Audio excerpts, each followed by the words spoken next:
Yes, people, what's going on, man? We're back with another stream. Back with man like Ziad. We've got Alex making his debut, I think, on the channel today as well, isn't it, Alex? Yeah, first appearance. Thanks for having me on.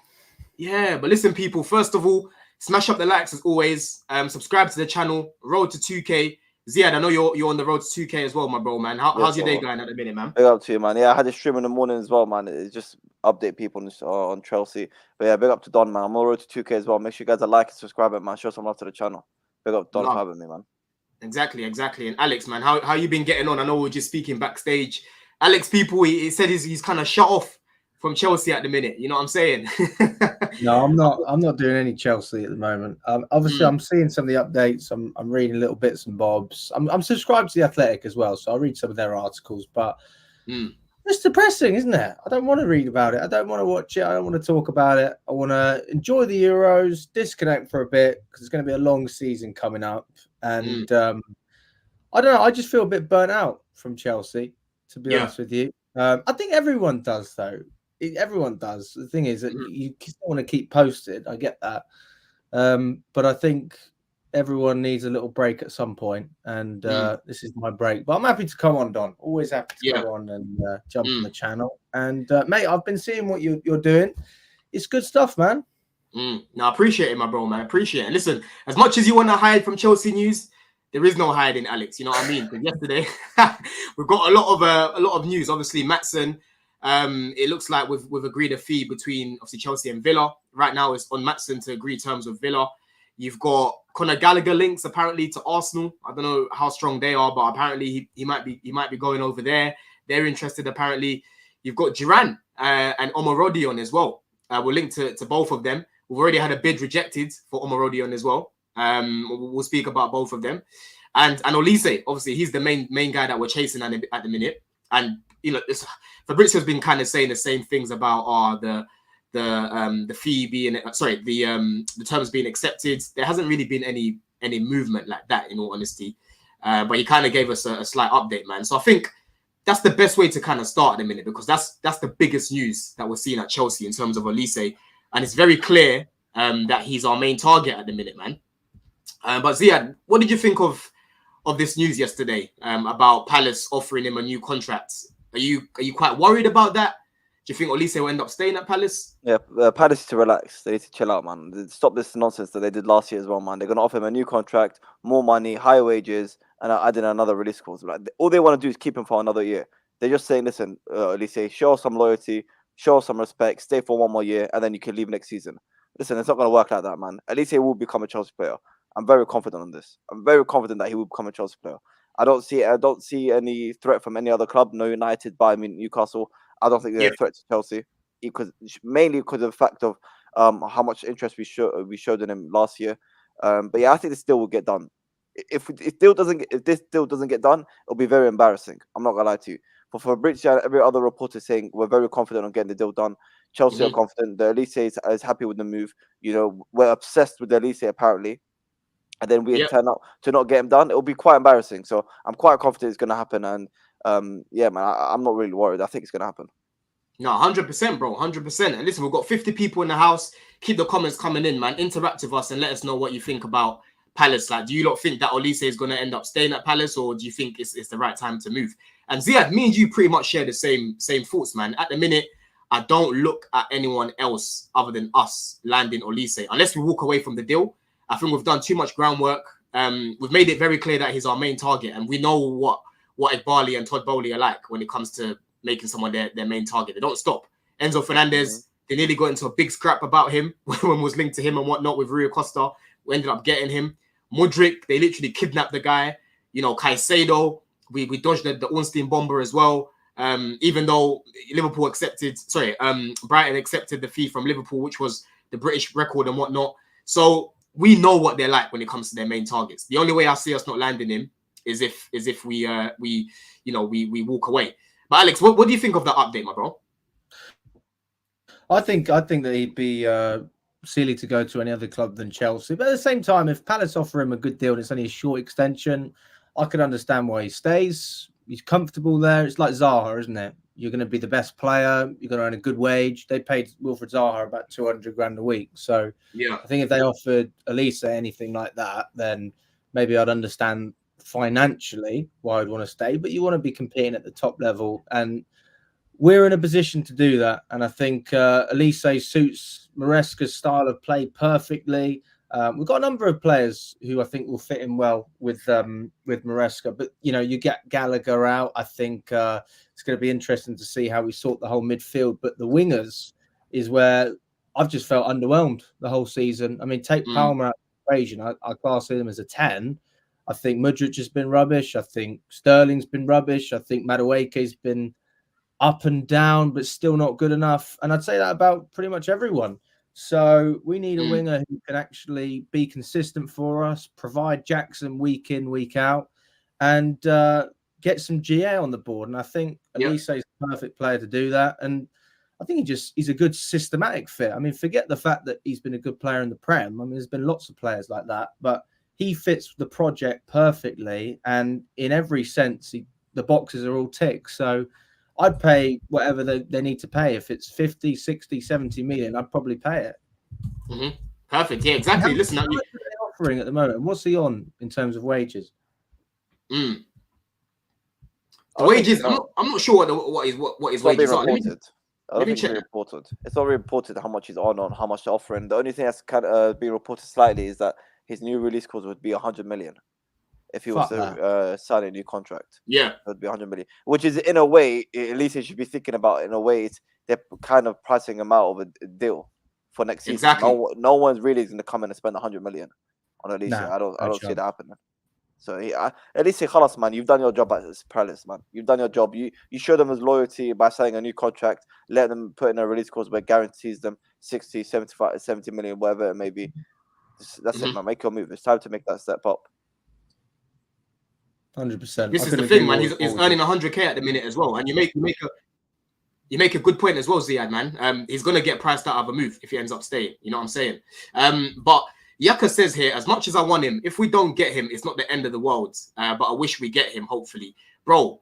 Listen, the football has fallen off at the minute. Yeah, there isn't a market full of all these wingers that are gonna guarantee you goals and assists the way Olise does, and he's Premier League proven as well. So.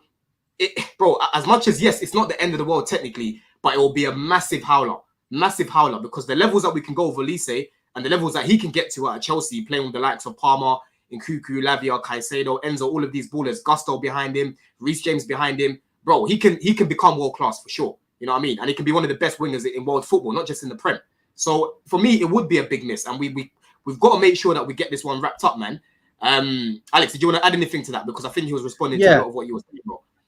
Yeah. I mean, I'd say, let me ask you this as well, guys. I mean, if we can't get Olise and we can't agree on a deal with Hutchinson and Ipswich, then I don't have a massive issue with that either, because I think Hutchinson's deserved a spot or a chance.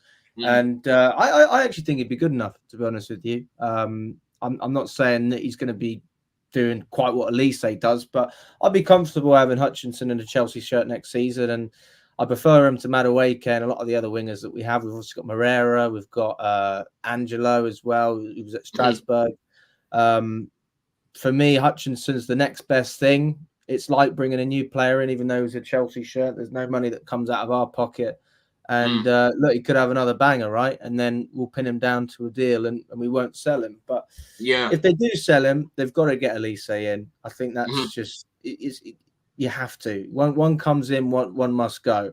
But yeah, I mean, I'd be happy with either of those. But obviously, Olise is clear and obvious, isn't it? I mean, nobody's going to complain if you spend 70 million. And if he flops, I think it's on him, because as we said before, everything is in place for him to be a successful player for Chelsea. He's going to be in the same city. He's going to be playing for a better team. He's in a nice part of London. He's got all the facilities around him. He's making good money. European football.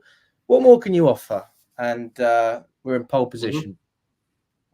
Exactly. And one thing about Maresca in that system, bro, I watched all their goals back, Alex, and he loves using his wingers. So you had Fatal playing right wing, and you had Mavididi playing left wing.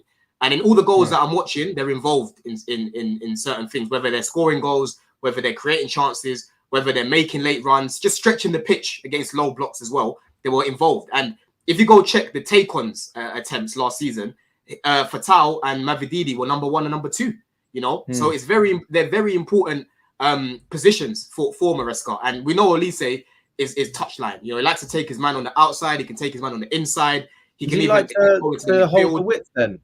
Yeah, he likes him to hold the width. He likes him to hold the width. Yeah. I'll try and get a little picture that I saw on Twitter before of like the average positions in the Leicester system. And if you look at the wingers, right, the average positions were literally staying on the wing touchline. Yeah. Do you know what I'm saying? So I definitely, like you're saying, I definitely see Olise working in the system. But big up Chels in the chat.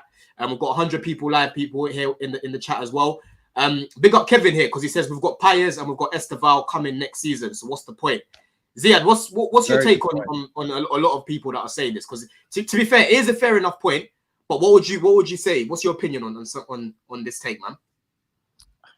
I mean, you could say it's a fair point, but at the end of the day, competition is competition. You know, right now, realistically, we have Madueke on the right wing. Palmer, you could say, but Palmer's being reported that he's going to play more centrally. So you could argue that, and Hutchinson's on his way to Ipswich. You know, that's another pure profit player. And Olise, at the end of the day, is a player that you can't miss out on. We're not going to sit and miss out on top targets and top players in the Premier League just because we've got some 17 or 19-year-old coming in. They still got a couple of years to develop. They still got time and experience. It's not like Esteval is going to come next season and be a number 1 starter and expected to perform week in, week out. End of the day, we've got to understand that we want to win Premier Leagues. We want to win Champions Leagues. We want to win even the FA Cups and Carabao Cups. Is it fair for Esteval or Payers and all these youngsters to come in and expect that straight away? I don't think it is. And it's simple as that. You could bring in someone like Olise. You see what happens with Madueke. And then when Payers come in and Esteval and whatnot, you build a team then. I'm not going to worry about next season. I'll worry about right now. And Olise is on the market. You get the deal done. Exactly. We need to see. Exactly. We need to upgrade on the positions that we've already got because we know the likes of Madueke are good players with good ceilings, to be fair. But at this stage, they are not ready to be starting week in, week out. These are good squad players to have, and that's why when people are saying, "Oh, Madueke, send him the other way," I'm like, bro, it's a squad. If Olise's got to have a rest, you want someone else that can come in and do a good enough job. And the likes of Madueke, you can trust him against the lesser sides or in a cup competition to do something. Because in the cup last season, bro, Madueke would come on and he would bag. But I think Madueke started. Sorry, bro, but Madueke is starting to be low key underrated, bro. Bro, it's crazy. Low key.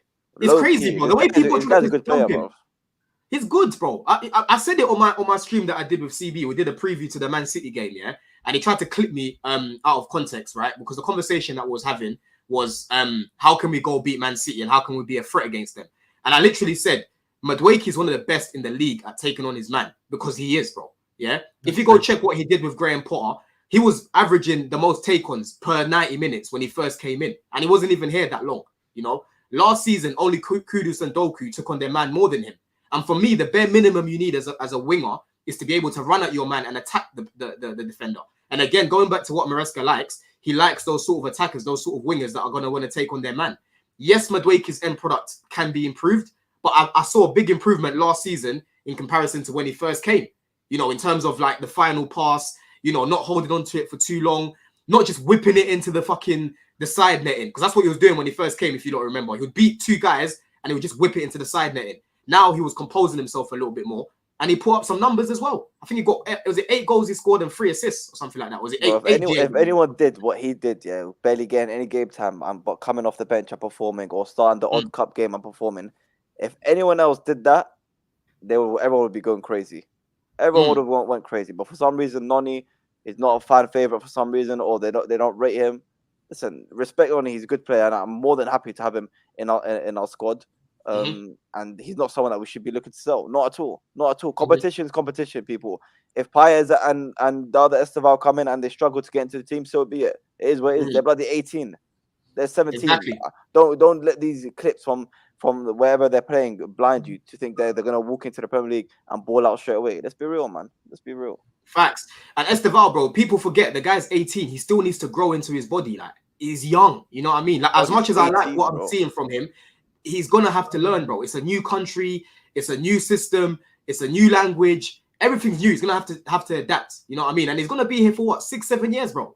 Why are people acting as if he's got to start playing straight away? Vinicius didn't start playing straight away. You know what I mean? So, Basically, boy, bro, that's sorry, how I kind of see it. Don, sorry, bro, but like, Robert's last comment. Mudryk is the same as Madueke.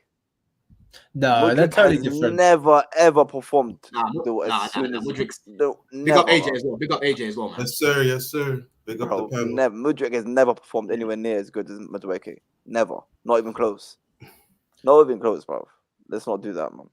Nah, Madueke is definitely better than Mudryk, man. But it's clear to see why, because if you look at how they've developed, the teams that they were at before, the amount of appearances that he got, Madueke was playing in the Europa League and that. I know Mudryk was playing Champions League, but he barely even played in the Champions League. The guy had not even 50 appearances playing in Ukraine, bro. Yeah, and he got loaned out twice in Ukraine. If you go check Mudryk's career before he joined Chelsea, it's something that you would expect from a young player coming out of the academy. So people will look at him and say he's a 23-year-old, but his experience doesn't prove that, bro. Yeah, because Saka's 22, but Saka's got over 200 appearances. You know what I mean? He's very experienced, you know? And Madueke, same sort of thing. He had a different development route to Mudryk. So for me, Mudryk isn't as good as Madueke, but I think he's got a lot of raw attributes that that again Maresca would like. That's why it's going to be a big season for him, man. I think that's a good one for you to walk into, AJ. Man. What do you think of Robert's comment here? Mudryk did the same as Madueke. Nah, Madueke has clearly been more effective, more impactful on the team. It's easy to see, you know. We see the raw attributes that Mudryk has, but he doesn't show it really in the game. You know, he has maybe one good moment a game, if anything. So Madueke, you know, especially towards the end of the season, he was one of the top players, you know, on the team. So you got to put respect on that. You can't just act like that didn't happen. So again, I heard somebody say, you know, it's good to have competition if we do get Olise or if we get somebody on that right side. But Madueke, you know, we shouldn't push him out. He's doing his thing. So I don't know if he wants to leave. You know, that's a different thing. But AJ, let me ask you this. Do you think that Mudryk has more potential than Madueke, like a higher ceiling? I would have said that before, you know, just based on their attributes on paper. But when you see what's going on right now, and then you see the work that Mudryk needs to even accomplish that, I don't know. I don't know if that's you know a true statement anymore. So again, his attributes, like Mudryk is extremely pacey, you know, so I guess people think, you know, that's one of those top attributes like Mbappe, you know, this guy is extremely pacey, but then does he have the finer things like the control of the ball, the striking, the decision making, you know, that those things are kind of a natural skill, you know, and when you don't have it, it's very hard to work on it. But Mudryk has a high ceiling though, so I won't disregard that. He does have a high ceiling, but who's gonna get it out of him? Do you think that Mudryk would work in Maresca's system, AJ?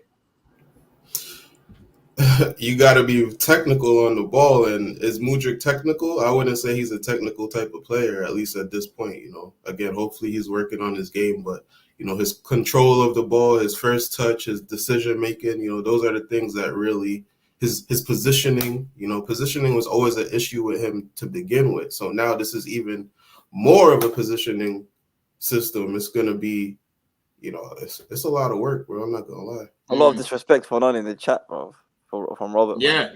I think Robert saying here, Mudryk. Robert says here again, yeah, big up Robert. Mudryk is a better finisher, is a better passer, better link-up player. Madueke is just a better dribbler. Better finisher, bro. Mudryk's shots are embarrassing, bro. But like, listen. We could sit here and talk about attributes and what they can do, what they can achieve. That's all if buts and maybes. The simple fact is Madueke has had like 10 times the career at Chelsea than Mudryk. It's as simple as, listen, I love Mudryk. Literally, last night on my stream, I was wearing a Mudryk top. Like, I like Mudryk, but I'm sorry, I'm not going to disrespect Madueke. I disregard what he's done in the Chelsea shirt compared to Mudryk. Like, better link-up play. I'm sorry, I don't know where you've seen that. Better finisher, the guy, his shots goes to the corner flag. And link-up player, well, I mean, Madueke, sometimes he links up well, but he can take on his man as well, way better than Mudryk. Yeah. You know, so, like, end of the day, we can sit and talk about attributes, but it's what they've done in the shirt. One thing that I'll say, yeah, I hear what Robert's saying in terms of the passing. I think Mudryk is a better passer than Madueke. Mudryk's passing is good. It's quite underrated, to be fair. In terms of the finishing, listen, Mudryk is just in front of goal. You know, he can do better than what he does, because when they talk about this guy, like the players and in training and what he does, they talk about him left foot, right foot, dead ball situations. They talk about him as being the best finisher, right? And when you see some of these clips, and I know it's only training, he's not under pressure. He looks like he can strike a ball, you know what I mean? But he needs to bring that into the match, and that's where confidence comes into it, right? But last season, what I used to say to these guys, Alex, all the time, yeah, on Chelsea Fan TV and whatnot, GNA TV, big them up, yeah, was our left-hand side is too lopsided in comparison to our right-hand side, right? In Poch's system, you used to see Mudryk coming in deep and helping out in build-up rather than staying wide, like what I was saying in the Maresca system. Whereas on the right-hand side, it was Madueke or Palmer that would stay more right, you know what I mean? So we didn't really play to Mudryk's strengths in a sense. Do you think that affected his game? And do you think that what Robert's saying here, we're going to see more of that in the season to come?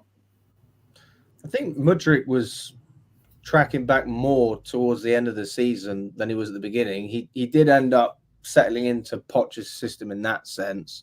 But for me, I don't think either of them are good enough. That's the way I look at it. I think Mudryk will definitely benefit from Maresca because everyone knows Poch was very much about getting the individuals right, and that's how the team would play well. If the individuals are good, generally the team's okay. And I don't actually think that was a bad thing for last season, because what we missed was confidence, and we just had no spark, and we actually finally got some. And I think Poch deserves credit for that. Like, I know he's been sacked. I'm not going to go on about it. But, you know, we do need a system as well. And ultimately, Maresca suits the players we have. He was never my first choice. I think he was the best choice out of the managers on the shortlist. I would have taken him over De Zerbi, I would have taken him over McKenna and Thomas Frank. So in that sense, I think we're going to be okay. Mudryk needs clear direction. What am I going to do? Where am I going to move? Why am I going to move? And it seems like this is a player who takes a bit of time to adapt, but when things click, they're going to click, right? We spent 8 million for a reason. He might have played 50 games in Ukraine. There must have been pretty good games. Otherwise, I don't know why we spent all that money. So there's clearly some potential there. I think Mudryk, I mean, I saw him in the game against Romania when they lost 3-0.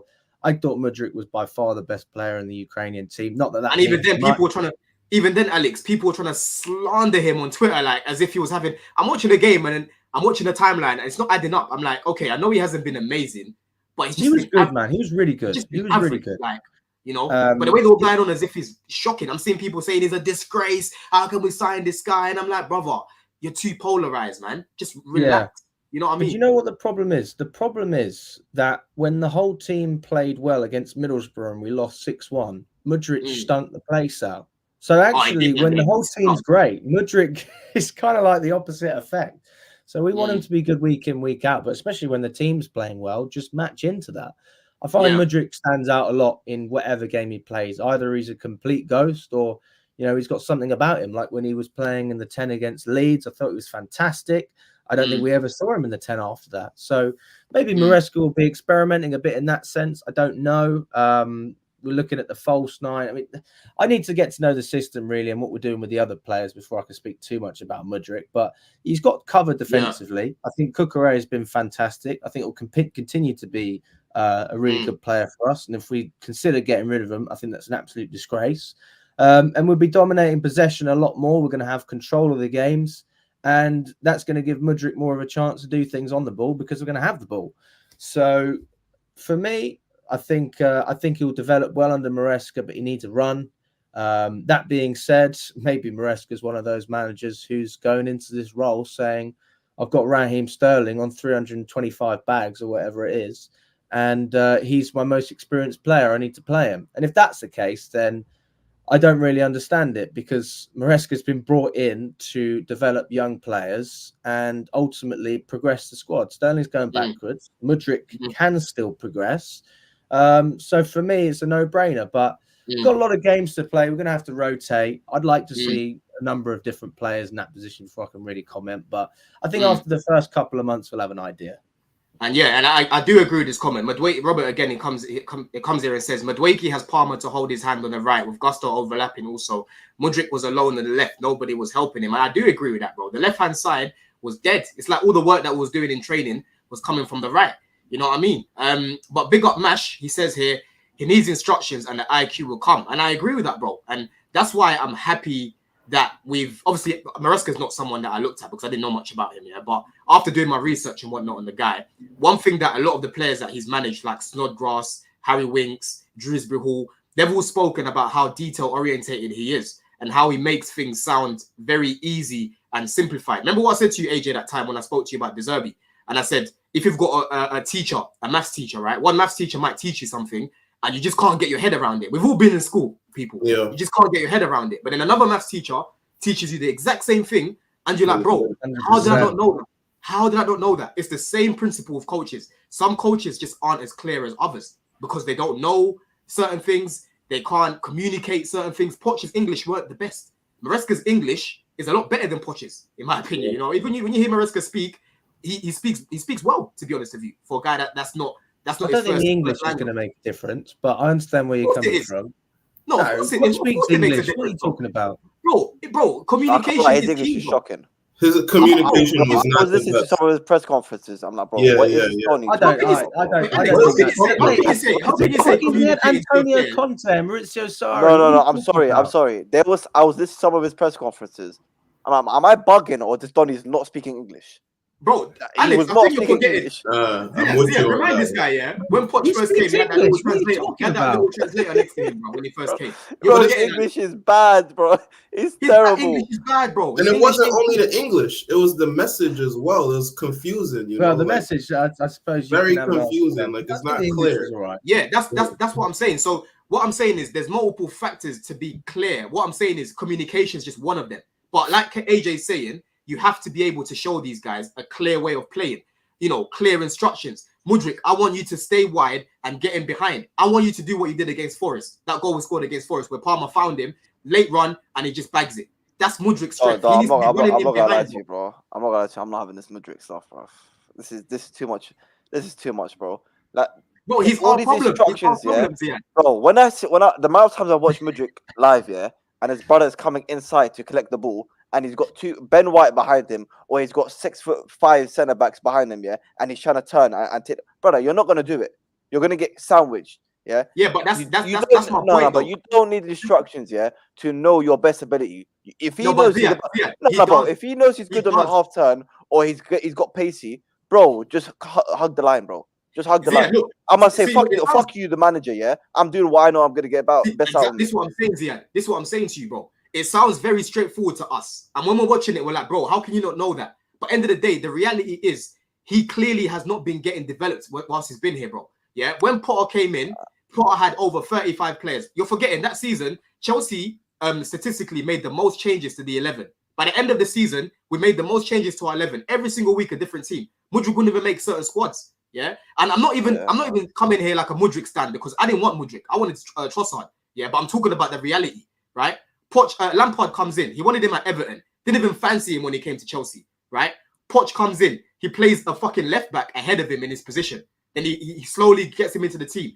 Mudryk gets a goal. He gets an assist. He gets dropped. You know. So if you look at it overall, I know Mudryk can be better himself, but you have to look at his whole time at Chelsea. He hasn't, in my opinion, he hasn't been managed well. In my opinion, I do hear that, but at the same time, nothing excuses some of his shots or some of his passes or some of those, bro. Like, I had to question whether the guy was a footballer sometimes, bro. I do. Cool, you can do 9 billion kick ups and freestyles, whatever. That's fine.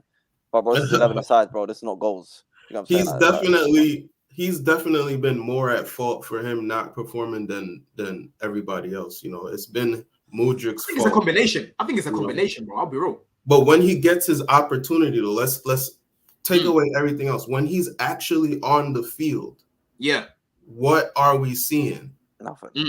Yeah, he's got to take responsibility there. Like, that's what we got to look at, you know.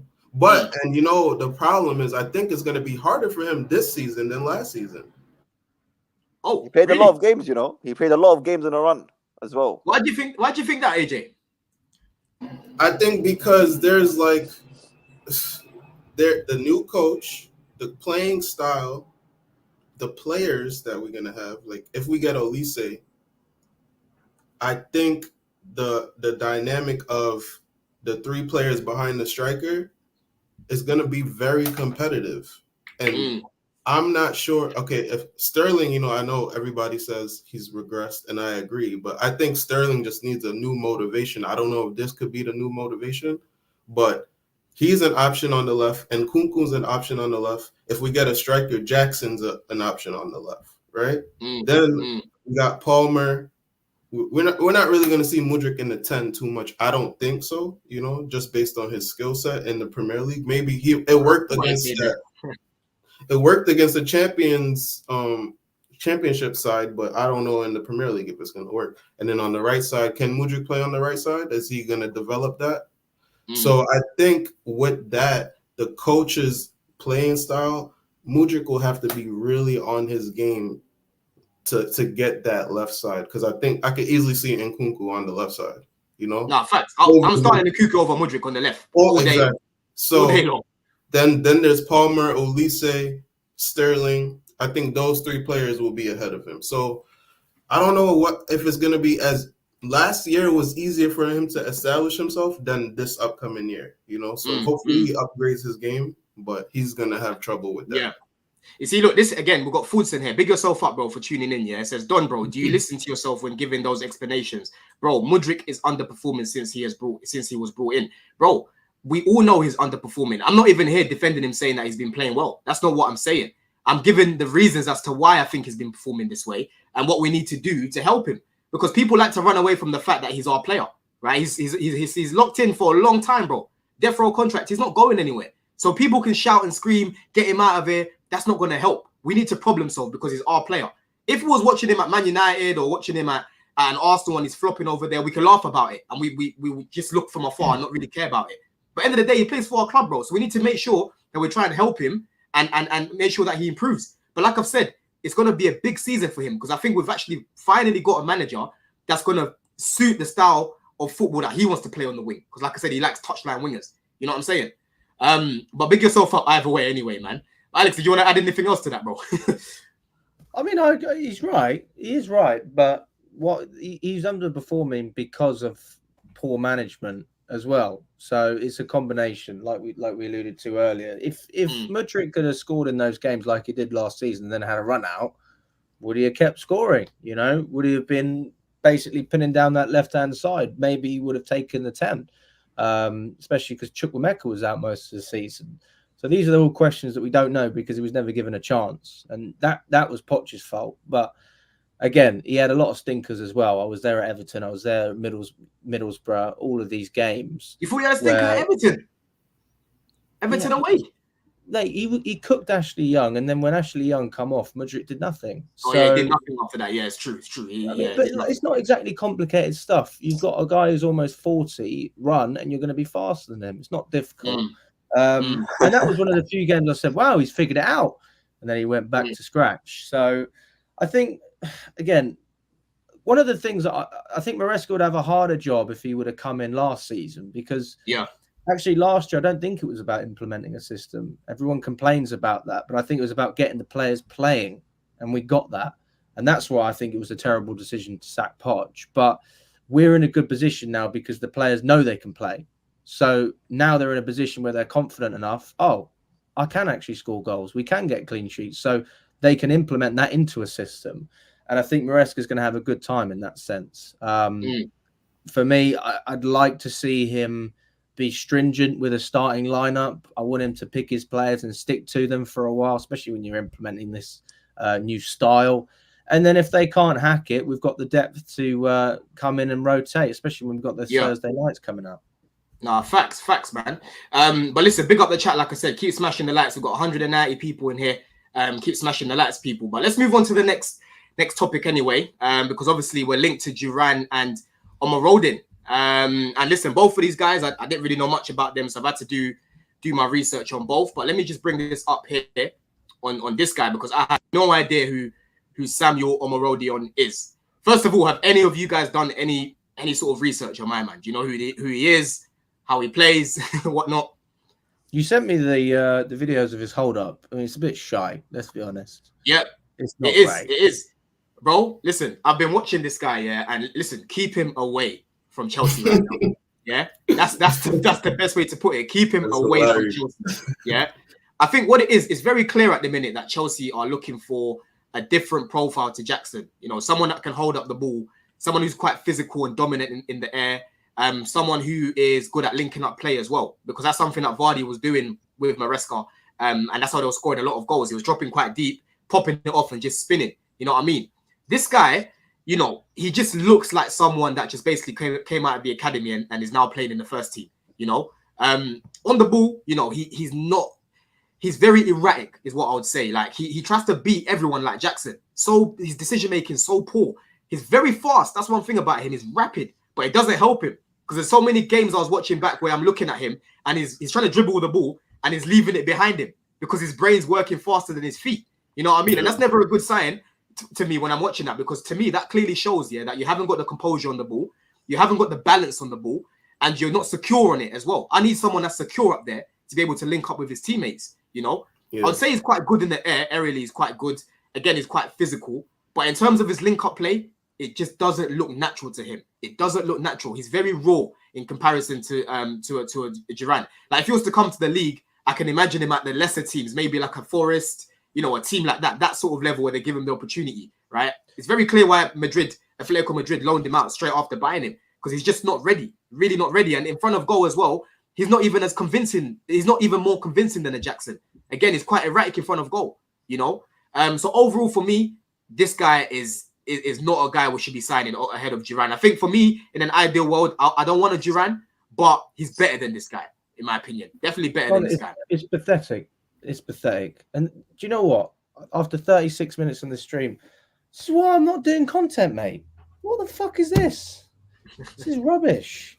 You know, I need a break from Chelsea. It's just crap. And there's no ambition. No ambition.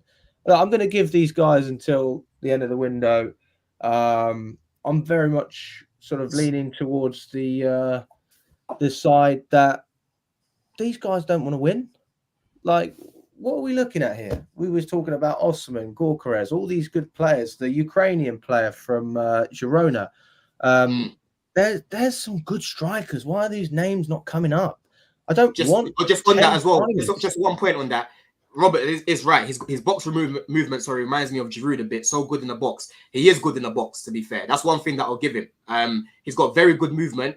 It comes more naturally to him in comparison to Jackson, for example. And I went back to watch his youth team games as well. And I could see it in the youth team that he looks like a natural striker. But overall, this guy is not ready. He is not ready. I'll probably even say, like, stay away from the Prem for now. Just stay in the league for another season. Let me ask the panel this, right? I mean, where do you stand on all this? Like, you're seeing these signings, you're seeing the players that we're bringing in potentially, and the players we're looking to get rid of.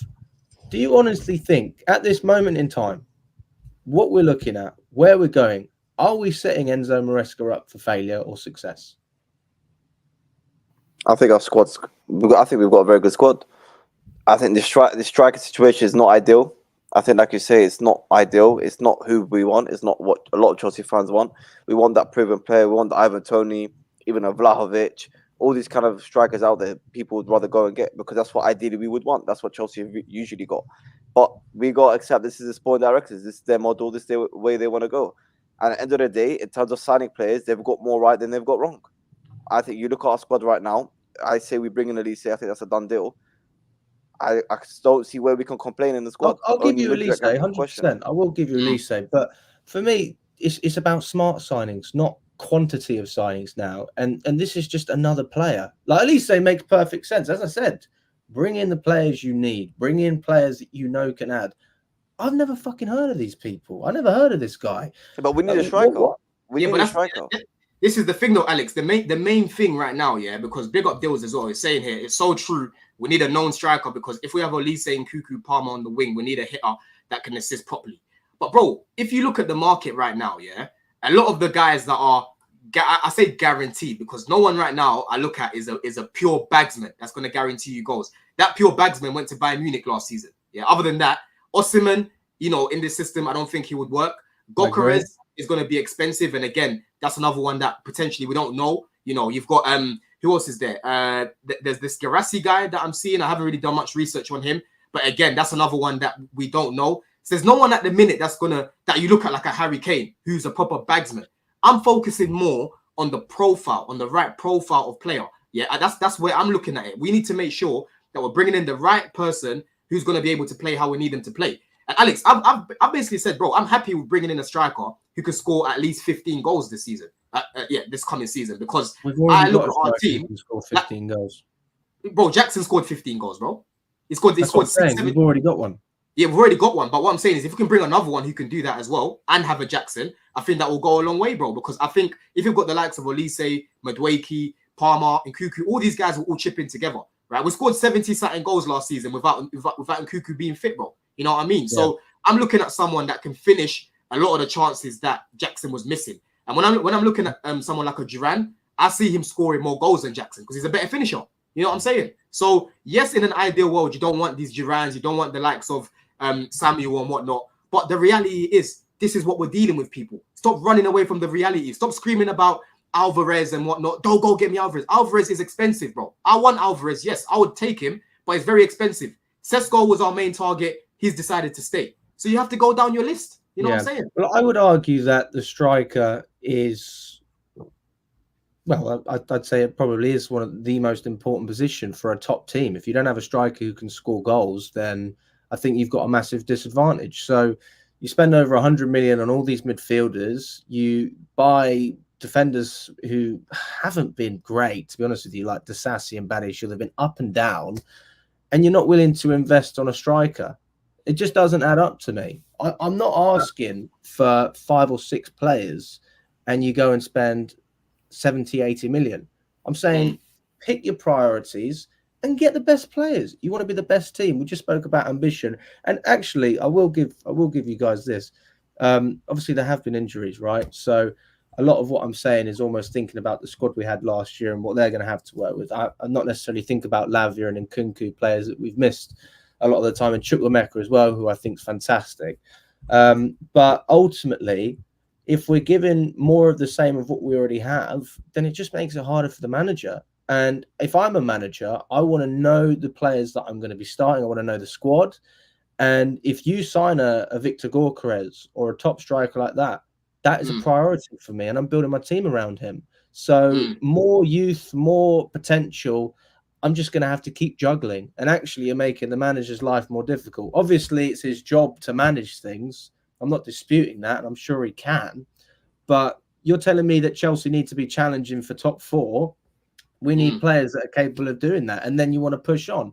I don't know. I think for me, I don't understand it. I've been very patient for 2 years, but it's sort of running out, to be honest with you. Alex, I hear you, but Alex, Robert makes a good point. He says, Alex, would you have been happy last season if we had bought Gyökeres? I didn't know who he was last year, Robert. From Coventry. So that is a good point, mate. I'm not disputing that, but we know who he is now. So get your checkbook out. That's how football works. You want the best players, pay the big bucks. But this is what I'm saying, bro. You have to deal with the reality of the situation. Osimhen's going to demand over 300k a week, right? Napoli are going to want over 110 million for this guy. And on top of that, when you watch Osimhen, he doesn't suit Maresca's style of play. You know what I'm saying? He doesn't suit what we're trying to do. So why are we going to go cash out on a player that doesn't fit the system, bro? It doesn't make sense. That's why we're going to end up, frustrated with Osimhen. And then he'll end up just being stuck. We can't get rid of him. We'll be Lukaku situation again. The same people that will mock us for not signing Osimhen will be the same people that mock us for signing him. It doesn't make sense. When he comes in and he's not worth the money and we're overpaying him 300k a week, all that, everyone's going to be laughing at us. Gyökeres, all these kind of striker, that's fine. They're all going to cost 100 million. They're all going to cost that much money. Like, is it really worth it? Are they really to that talent? Have they really shown that much to cost 100 million? 100 million is not cheap. It's not nothing to just go and slap that much money on a striker. Wait it out. Give Jackson cheap when you spend 30, 40 million on all these other players who are just bums. Let's be honest with you. Nah, man. Who's bums? What do you think of Jackson when we were? Did you say the same thing last year? I like Jackson. No, I like Jackson. No, when we signed him last year though, before Jackson actually put on the Chelsea shirt. 100%. When we saw Jackson, we could see that his record was prolific, and I was still sold on the project at that point, and I'm not sold anymore. I'm on the fence. I'm not against the owners. I'm not with the owners. I'm saying, show me something this summer, and then there we go. And for me, I agree. I agree Yeah. on that point that we should. There are some positions that we probably should go a little bit more over the top, and I think that was the initial idea with the striker.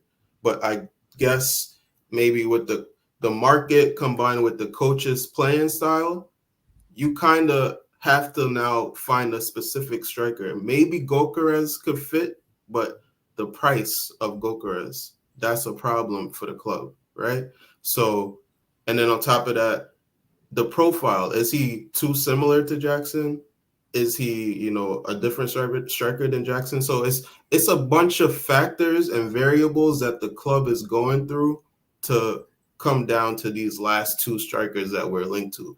Duran, this guy, and I think there was another one, but these two main ones, it clearly is going to be either Duran or probably this guy from Atletico. But I didn't do any research on him. Don, you saying he looks raw? I get it. You don't see the videos I sent in the group, bro. I sent videos. I didn't watch all of them, but when you look at our recruiting team, they have all the players that we've picked up. We see the potential in them. Like once they're in the shirt, and maybe they see something in this guy. So Man, I think it's simple as this. At the end of the day, the sport directors have got more right than they've got wrong in signing players. Yeah, exactly. So that simple fact there, we should be backing them and signing other players. It's as simple as this.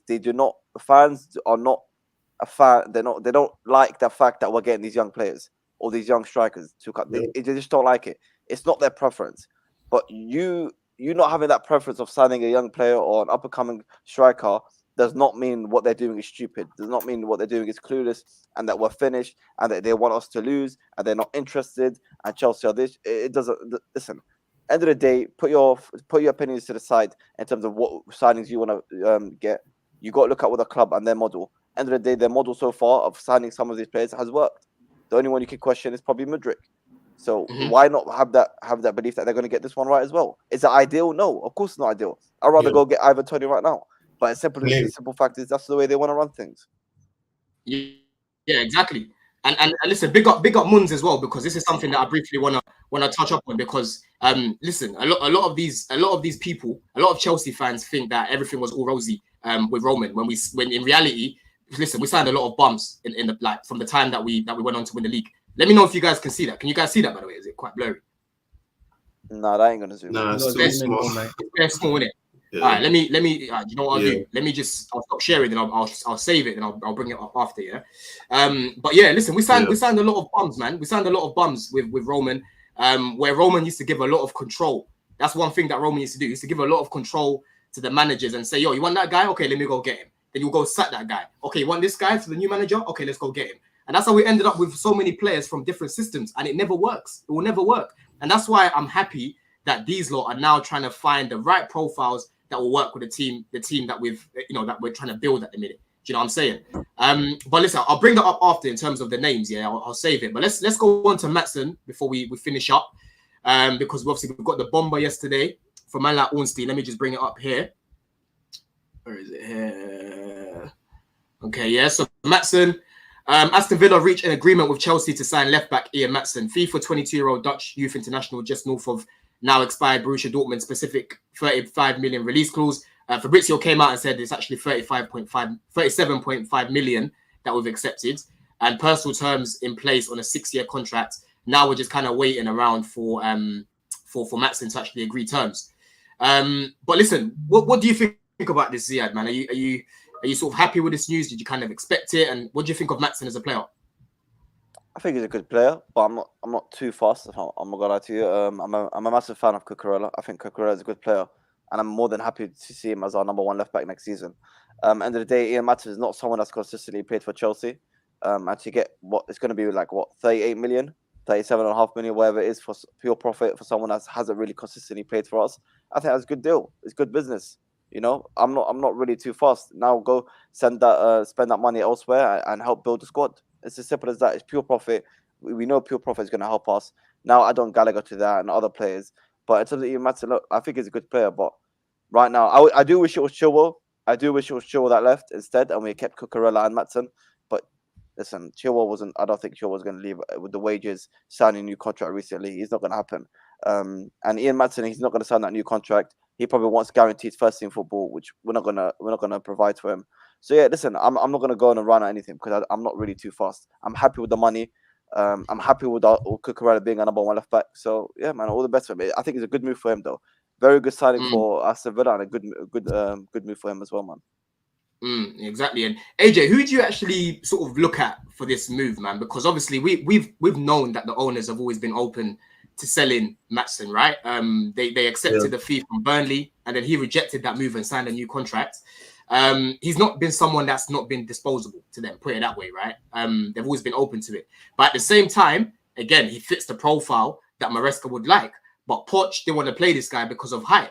You know what I'm saying? So who are you looking at more for the reason why Maatsen is actually leaving Chelsea, bro? Because this guy could have saved us money, bro, honestly. Man, you know, I think it's not so straightforward because like you said, one side didn't want him for the height. One side didn't want him just because the money that he could bring in, you know, they think they could flip it, reinvest it, or just use it for the books and stuff like that.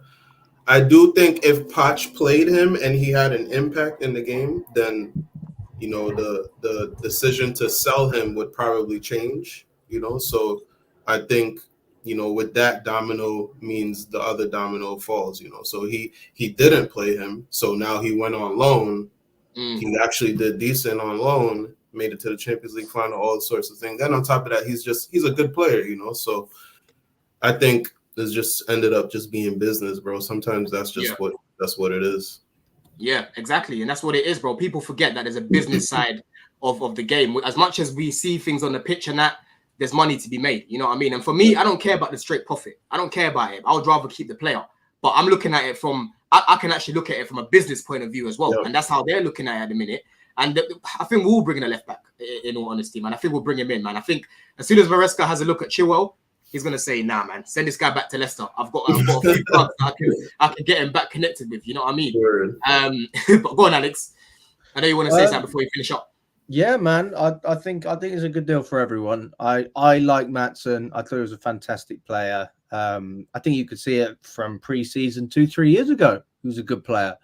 But yeah, just unfortunate, not his time. But I think knowing that we got Cucurella makes me feel better. I think if we had Chilwell in that position, I'd be fuming. But you know, the left back spot is relatively comfortable. We're looking at I think is the Italian player, the other guy from Bologna. Bologna, yeah.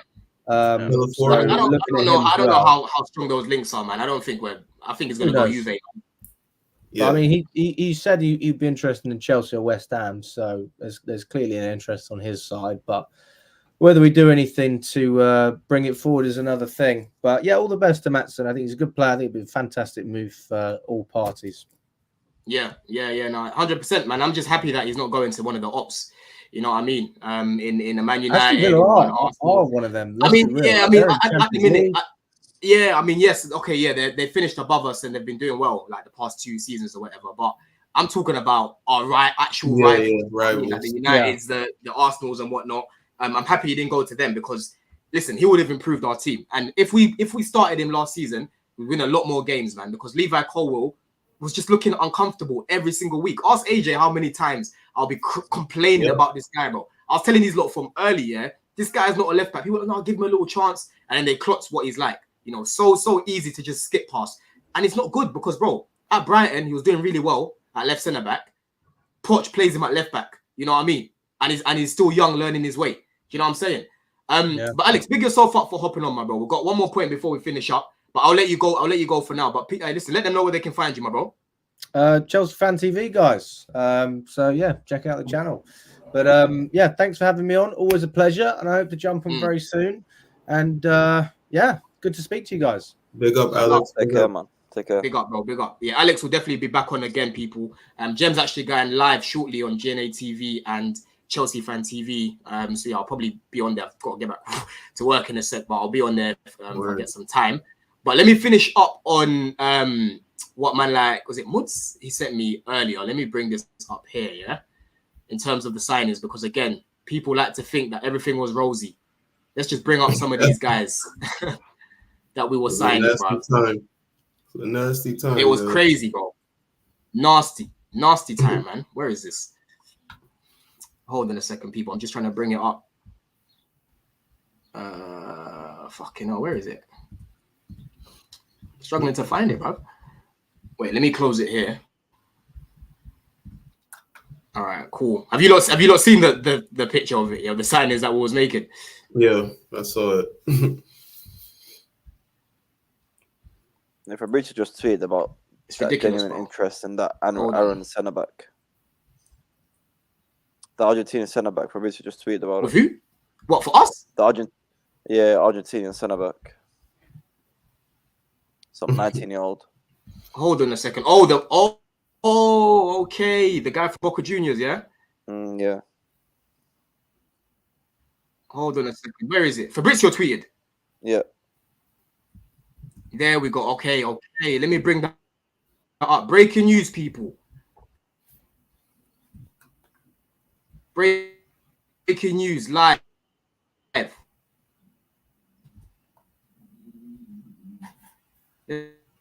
Let's bring this up here, man. In 2005, as per reports in Argentina, Chelsea are in the race and also aware of conditions of the deal. No formal proposal yet, monitoring him among many talents for the future. So it looks like it's going to be more of like a future signing. He might even probably end up going to Strasbourg probably. But from the few clips that I've seen, he's a right centre back and he's quite comfortable on the ball. But I can't say any more than that because I literally watched him for like a minute or something like that. So I need to watch more. What do you guys think of this deal, man? Yeah, whatever, man. Send Strasbourg or something, man. Whatever. What do you think about Isaiah? I mean, it is what it is right now, you know. We see. Yeah, now we'll see, man. But hold on, let me try to bring this up. I might have to just do this on another stream. Do you know what, people? We'll make it into another stream. In terms of those bums that we signed under Roman, because I think that's going to be a whole conversation for itself. And I've actually got to get back to some work as well. But Ziad, my bro, listen, love for coming on. We've still got 186 people in here. People keep smashing up the likes. Like I said, subscribe to the channel. And we're road to 2K. But Ziad, love for coming on, man. Where can they find you, bro? Big up to you, Don, man. Guys, make sure you like and subscribe, man. Get Don to 2K. At the Ziad Zone, as you can see in my handle, bro. On the road to 2K as well, man. Big up to Don for having me. Make sure you like and subscribe, man. Show some love to the channel. And yeah, man, we'll be back soon. Big up, man. Love, my bro. Love. And AJ, as always, where they can find you, my G? Yes, sir. Big up, Don. I mean, you catch me on TikTok from time to time. Otherwise, you know, you see me on Don's channel, Jem's channel, Chelsea Fan TV. You know, you'll see me there. Perfect, man. Brilliant. Yeah. So, yeah, listen, good stream, people. We touched up on quite a lot. Like I said, we'll definitely make that into another stream in terms of like the signings that we made and why we are where we are. Because Roman, as much as I love him, he wasn't perfect. And a lot of Chelsea fans don't like hearing that. You know what I'm saying? But listen, people, up the Chelsea every time. Like I said, subscribe to the channel. I love. Till next time. Peace.